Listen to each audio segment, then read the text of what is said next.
ये कहानी है एक ऐसी लड़की की जो हाईलैंड्स में एक रिमोट पेट्रोल स्टेशन पर अपने फादर के साथ रहती है। जहां वो रहती है वो जगह शहर से बहुत दूर है, इसीलिए वो अकेला फील करने लगती है। हेलो दोस्तों, आज हम 2012 की एक स्कॉटिश मूवी एक्सप्लेन करने वाले हैं जिसका नाम है शेल। मूवी स्टार्ट होती है और हम हाईलैंड्स के सुनसान इलाके देख पाते हैं। इसी से आप अंदाज़ा लगा सकते हो कि यहाँ कौन आना चाहेगा। फिर हम एक गैस स्टेशन को देखते हैं। जब भी रास्ते से कोई बड़ा व्हीकल गुजरता तब घर में रखी सारी चीज़ें वाइब्रेट होने लगती थी। वहीं हम एक 17 साल की लड़की को भी देखते हैं जिसका नाम शेल था। वो अपने फादर के साथ इस गैस स्टेशन पर रहती थी जिसका नाम पीट था। ये दोनों न जाने यहाँ कब से रह रहे हैं। पीट यहाँ कार रिपेयरिंग का काम भी करता था, पर उसे अक्सर मिर्गी के दौरे पड़ते थे। जब भी ऐसा होता था तब शेल उसके मुंह में कपड़ा रखती थी। जहाँ वो रहते थे वहाँ मुश्किल से 2-3 गाड़ियाँ ही गुजरती थी और कभी कभी तो हफ्ते तक एक भी गाड़ी नहीं गुजरती थी।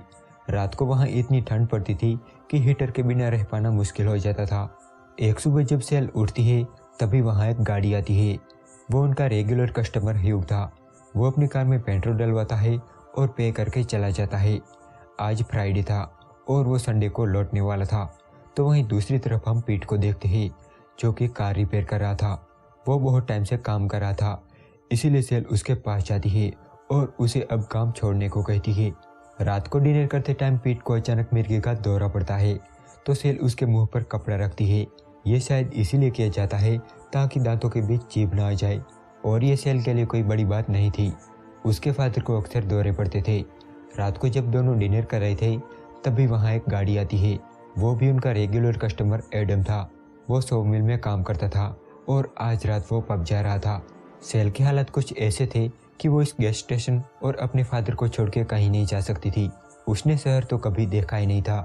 तो वहीं पीट भी अपनी हालत से बिल्कुल भी खुश नहीं था। उस रात कोई दरवाजे पर दस्तक देता है। जब वो दरवाज़ा खोलते हैं तो वहाँ एक आदमी था। वो बताता है कि उनकी कार का एक्सीडेंट हो गया है और उसे हेल्प चाहिए। तो पीट और शेल गाड़ी लेकर उसके साथ जाते हैं। उनकी कार से एक हिरन टकराया था और ये इस इलाके में आम बात है। वहाँ पहुंचकर पीट उस हिरन को मार देता है। वैसे भी वो बचने वाला तो था नहीं, उल्टा वो तड़प रहा था। इसके बाद पीट उन दोनों को अपने कॉटेज में ले आता है। वो रॉबर्ट और क्लेयर थे। वो हस्बैंड वाइफ थे और हाईलैंड्स में पहली बार आए थे। वो दोनों अगले दिन चले जाते हैं और अब ये दोनों फिर से अकेले हो जाते हैं। उस रात जब पीट फ्रेश हो रहा था तब शेल उसके पास आती है और उसे टच करने लगती है। वो बस यही पूछती है कि क्या तुम मुझसे प्यार करते हो। पीट कहता है कि हाँ, मैं तुमसे बहुत प्यार करता हूँ।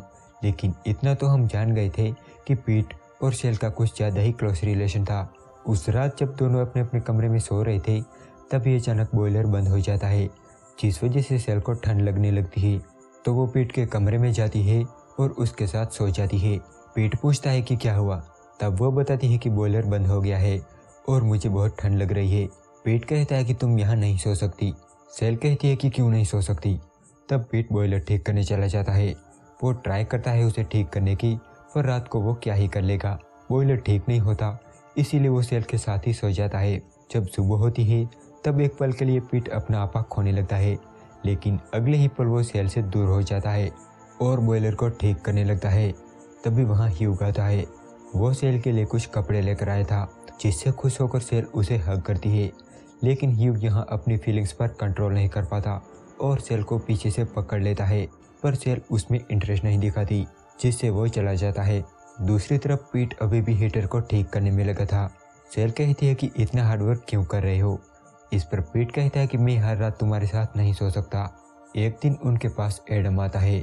वो कहता है कि सॉ मिल में तोड़फोड़ करने से उसकी जॉब चली गई है और उसे उनके गैस स्टेशन में काम चाहिए। पर पीट उसे यह कहकर मना कर देता है कि उन्हें किसी की ज़रूरत नहीं है। हालांकि शेल चाहती थी कि एडम उनके साथ रहकर काम करे क्योंकि वो उसे पसंद करती थी। जाते टाइम एडम शेल को अपने साथ ड्राइव पर चलने को कहता है, पर शेल कहती है कि वो बिजी है, इसीलिए वो नहीं चल सकती। लेकिन बाद में वो मान जाती है और उसके साथ चली जाती है, जहाँ कार में दोनों इंटीमेट होते हैं। उस रात भी शेल पीट के साथ ही सोना चाहती थी, पर पीट उसे उसके कमरे में छोड़ देता है। अगली सुबह उनके पास एक औरत आती है। उसके साथ उसकी बेटी भी थी और उसे टॉयलेट जाना था। जब वो यहाँ से जाने लगती है तब शेल को पता चलता है कि वो बच्ची उसकी डॉल यहीं भूल गई है। तो वो डॉल लेकर कार के पीछे भागती है। जब उस औरत को पता चलता है तब वो कार रोक देती है और सेल को थैंक्स कहती है और चली जाती है। जब सेल वापस लौटती है तो वो देखती है कि पीट को दौरा पड़ा है।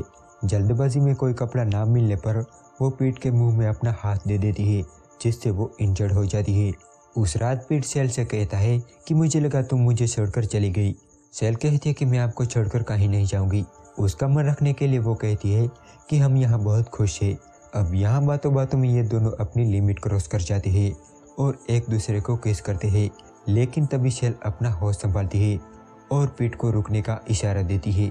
लेकिन इस इंसिडेंट के बाद पीट को गिल्टी फील होने लगता है। सेल सो रही थी पर वो सो नहीं पा रहा था। तभी उसे ट्रक की आवाज़ सुनाई देती है और वो पहुंच जाता है रोड पर और ट्रक के आगे कूद जाता है। तब किसी आवाज़ से सेल की आँख खुलती है और वो पीट को ढूंढने लगती है। जब वो बाहर निकलती है तो वो देखती है कि वहाँ एक ट्रक खड़ा है।